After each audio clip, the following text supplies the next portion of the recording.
Você sabe qual é a idade ideal para falar sobre sexo com os seus filhos? Na verdade, pouca gente sabe. Fica ligado. Meu nome é Gerson Menezes, do site Recado Secreto.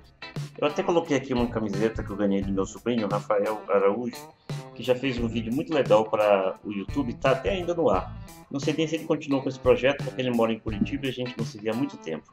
Chamava-se Chapeuzinho Adolescente. Mas eu não vou falar só sobre adolescente, não. Eu vou falar sobre crianças e adolescentes.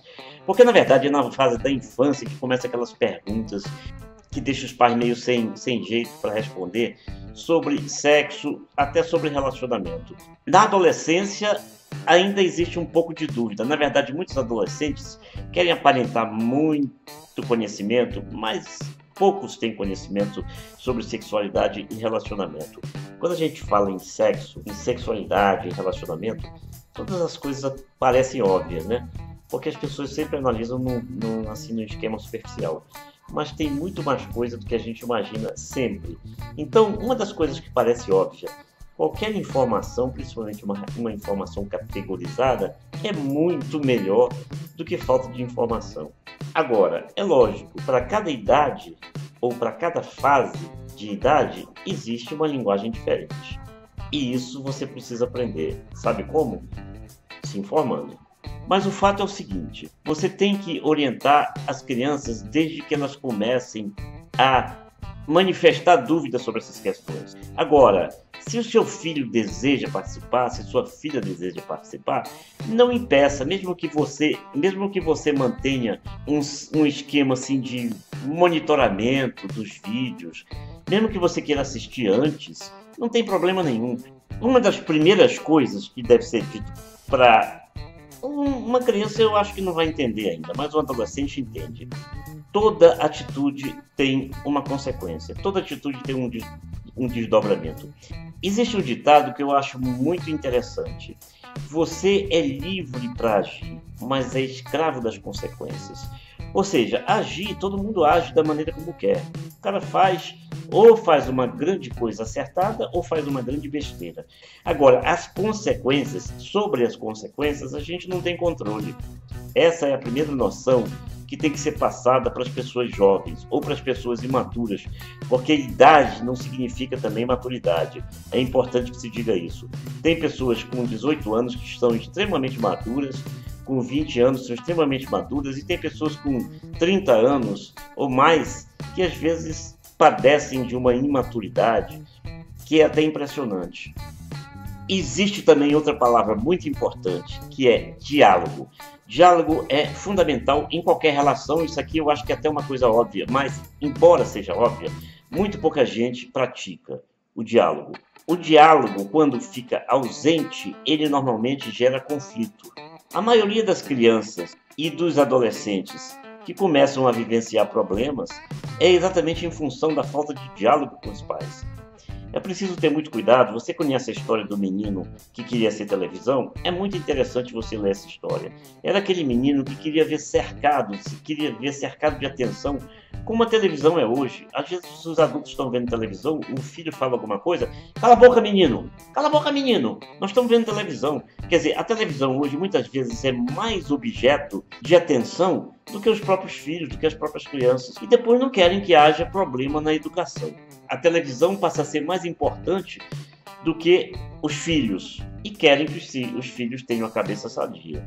O primeiro problema que surge quando existe falta de diálogo e que tem, embora tenha tido uma leve diminuição nas fases mais recentes, mas ainda é muito grave, é a gravidez na adolescência ou até numa adolescência que nem chega ainda a ser adolescente, né? Crianças assim com 13 anos ficando grávidas, né? Essa é uma das questões que surge com a falta de orientação, de conhecimento e de diálogo. A criança ou a adolescente engravida, e quando isso acontece, a vida da pessoa muda completamente. Eu vou dar só um dado impressionante. Você sabia que 75% das adolescentes que engravidam e têm um filho estão fora da escola? Olha só a primeira consequência. Elas passam a ter que cuidar do filho, cuidar da casa, cuidar do marido que ainda é uma pessoa muito jovem e chega cansado de um serviço que muitas vezes é estressante, não teve tempo nem de se preparar para a vida, e a vida muda completamente. Olha outro problema grave aí com a falta de orientação. Doenças sexualmente transmissíveis. É lógico que se fala apenas na AIDS, que realmente é a doença mais grave, porque algumas delas têm tratamento e até cura, embora outras doenças aparentemente simples, como a herpes labial ou a herpes genital, não tenham cura. E que são de fácil contágio, embora as pessoas não saibam.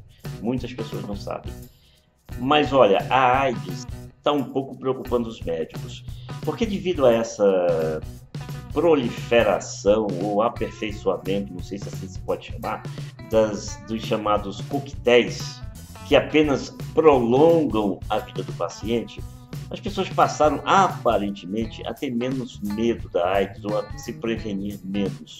Se a pessoa toma esses coquetéis estando infectada com o vírus HIV, evidentemente ela vai ter condições de prolongar a vida dela. Na verdade, para ser mais preciso, a gente tem que falar em sobrevida e não em vida, porque a probabilidade é de que esse paciente venha a ter uma vida mais curta do que teria se não tivesse contraído o vírus.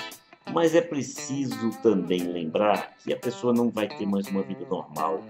Os efeitos colaterais são muito pesados, muito incômodos. Não se engane achando que você vai ter uma vida normal. Dores de cabeça diárias, enjoo, vômito, e sim, mas é lógico que cada organismo tem uma característica e esses efeitos variam de organismo para organismo, mas eles sempre são incômodos que você não vai querer que o seu organismo reaja da mesma forma tomando um medicamento desse e sem tomar. É lógico que o seu organismo não vai reagir da mesma forma. Então vamos ser realistas. Os efeitos são tremendos. E aqui volto a dizer, a gente fala muito da AIDS porque é uma doença que teve muita repercussão. Mas é lógico que tem a sífilis, é lógico que tem a plenorragia, mais conhecida como gonorreia, tem inúmeras outras doenças que as pessoas contraem nos contatos sexuais, muitas vezes até sem a penetração. Inclusive no meu site, recadosecreto.com.br, se você entrar lá, se você acessar o site e se inscrever, você vai receber um guia sobre saúde na sexualidade, tanto para homens como para mulheres. São coisas, princípios básicos, mas por incrível que pareça, quando você assiste um programa de televisão onde aparecem pessoas perguntando sobre sexualidade, você percebe que o desconhecimento é muito grande. Coisas banais as pessoas não sabem. E é por isso que o nosso programa de perguntas e respostas vai ser, como diz o nosso site, secreto. Você vai ter um e-mail especial para você mandar suas perguntas e eu vou responder a todas essas questões que surgirem sem citar nomes, sem citar o endereço de e-mail, sem que ninguém saiba que foi você que perguntou. Ao contrário dos programas de televisão, que muitas vezes as pessoas estão lá mostrando a cara. Você não vai ter esse problema. Você vai mandar a sua pergunta para esse e-mail secreto e você pode até registrar um determinado e-mail para você com um apelido, que aí nem eu vou saber se o seu nome é Maria, José, Antônio, seja lá o que for. Olha só, esse vídeo acabou ficando muito longo, então se você quiser se inscrever para o programa de perguntas e respostas, basta você acessar, eu coloquei aqui em cima 3 links, onde no final você vai ter uma descrição de como você pode participar desse programa de perguntas e respostas. E eu vou colocar também tudo isso aqui embaixo na descrição do vídeo. Você vai ter lá todos os links com uma explicação sobre para que serve cada um deles.